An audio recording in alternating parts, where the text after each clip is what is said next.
In this video, we're going to look at the unconscious casualty who is an infant, otherwise known as a baby.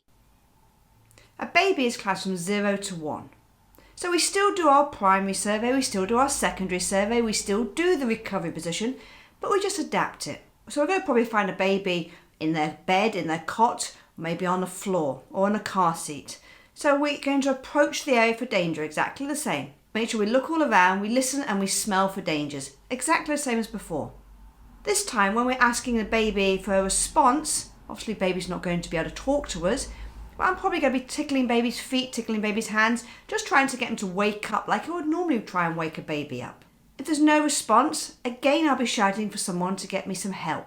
Whether that's someone in your house, your neighbours, anybody, just scream for help. You're then going to open a baby's airway. Now this is also what we're going to adapt, because if you put a baby's head all the way back like this, it actually closes the airway. And the same if we have the baby's head all the way forward, it will close the airway. So with baby's airway, we need to have a completely neutral airway. So that means just tipping back slightly. That action here that we would be thinking would be opening an airway actually closes it. And this action here also closes the baby's airway. So baby's airway, if it's on a flat surface, needs to be completely neutral. Then we look, listen and feel for normal breathing. Get nice and low, listening with our ear, feeling with our cheek, looking at their belly, their torso going up and down. Same as before.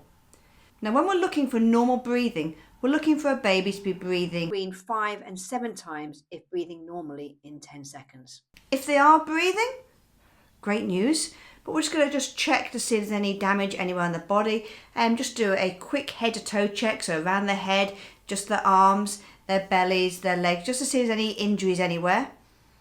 And then the recovery position for a baby is adapted, because we don't want to leave a baby on the floor, and it's going to be very hard to manipulate a baby's arms and legs like we've just been doing on each other or on a child.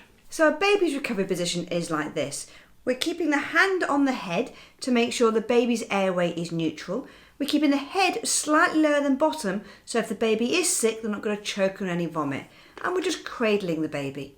Now we can do it towards us if we wish, or we can turn baby around and have baby away from us. Just keeping that airway neutral though.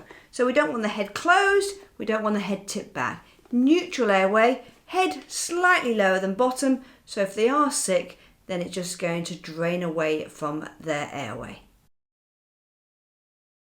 So that's a baby's recovery position, and that's how we adapt the primary survey, the secondary survey and the recovery position for a baby who is 0 to 1 years old. And you can go and practice that with a teddy or with a cushion as well.